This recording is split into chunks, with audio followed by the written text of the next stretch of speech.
Hi everyone, and welcome to our channel, a social distancing pumpkin drop-off.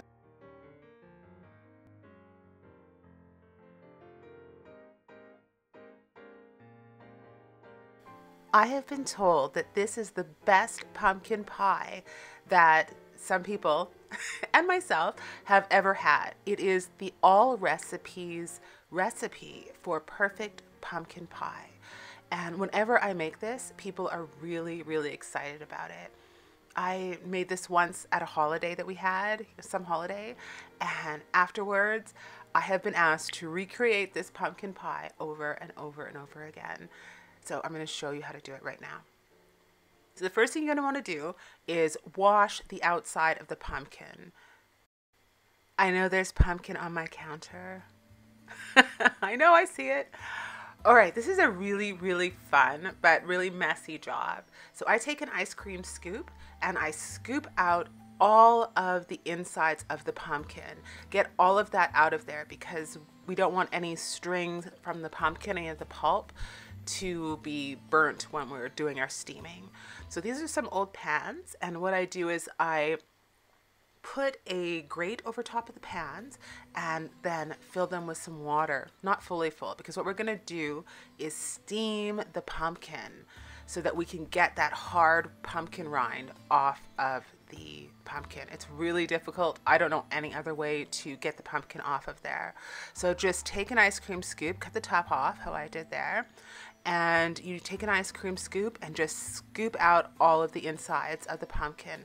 And you can also make yummy pumpkin seeds from this. Look at that. It's really hard to cut through the pumpkins. But I want to show you, this is what I do. When I moved here, there were all these pans here. I was like, oh, great. And I never like to throw anything out. And see, they came in handy. Fill that just below the grate line and then put your pumpkin on top, just like that. So what you want to do is broil them on high, and the steaming water will steam the pumpkin and the broiler will burn the top of the pumpkin, and then you're able to peel them off. And I peel it, all the rind off of it, but I leave a little bit of the dark kind of toasty colored, it's not burnt, the toasty colored flakes, and I run them through my favorite mixer blender professional. This thing is wonderful. If you can get it, I will try to put the link in the bottom.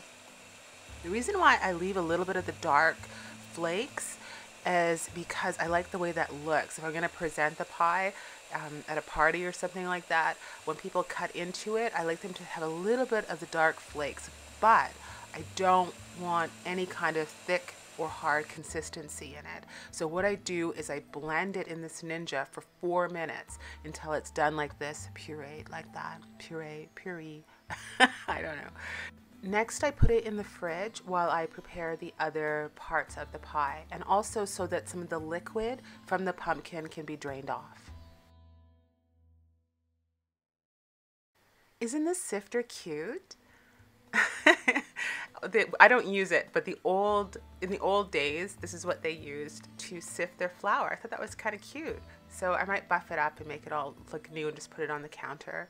But I use that old sifter in the back, that strainer. I use it as a sifter.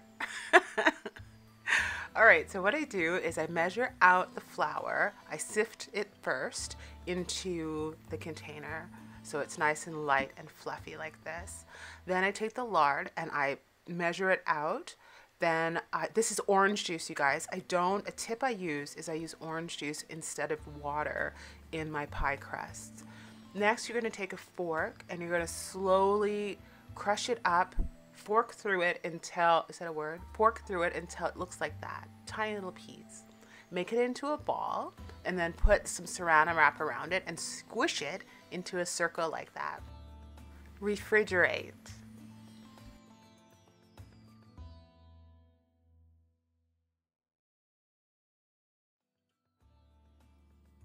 That's a typo there on the bottom. It's actually between 55 minutes and an hour. Just take a knife and put it in the center to see if it's cooked in that time frame. There you go, see? Lovely. Everything is all measured. And we just put it all together here in the mixer and mix it up. So if you want to know that your pie is done, take a knife, put it in the center of the pie, and if it comes out clean, if the knife comes out clean, that means that the pie is done. Combine all the ingredients together really, really well.